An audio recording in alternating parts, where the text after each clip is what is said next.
If you guys have a 4Runner and you want to upgrade the turn signals, there's a lot of products out there that say they'll work, but then they'll hyperflash, or you're going to get error codes. This right here does not make that happen at all. This is the Morimoto XB LED bulb. It's an all new turn signal bulb, and I'm going to show you how it looks right now.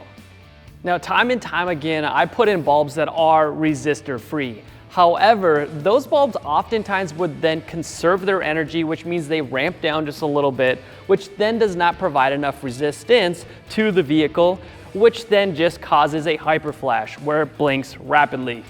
These ones don't do that, and I've actually had this turn signal on for about 35 minutes now, and I have yet to see a hyperflash. There are no error codes on the dash after driving it around for a bit. This is by far the best when it comes to it. Now, what I have here is a switchback bulb.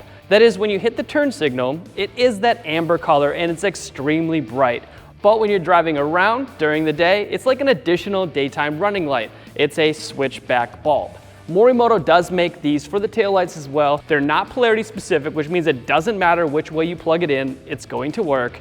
Let me show you on this side what your stock ones look like. You already know, but as you can see, this has a slow on, slow off. This is so terrible. It's a thing of the past. The fact that they're still making newer vehicles with incandescent turn signal bulbs blows my mind.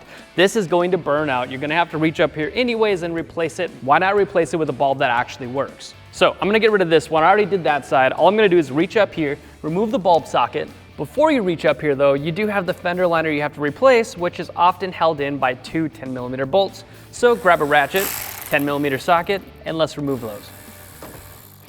Now you can pull this fender liner away, revealing your turn signal bulb.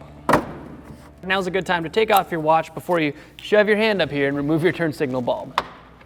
Turn it counterclockwise, pull it down. I apologize, you're not gonna be able to see it, but it's there. When you are taking this bulb out, just make sure it's been off for a minute because it does get extremely hot. These incandescent bulbs can burn you if they've been on for a while if you were doing your own testing of some sorts. If you're gonna pull this out right away, just don't. Now I'm installing this switchback bulb like I said, but I would also recommend doing an amber bulb here. The connection on the backside is a 7440 for the front end of this 4Runner. We're gonna plug it in. Again, apologize you can't see it. And you're gonna put it in the backside of the headlight. It is a tight squeeze, but you can get it to work. Turn it clockwise to lock it in place, and that's literally all it takes to get this installed. Test it, and if it works, put all of the bolts back in on your inner fender liner, and you're good to go.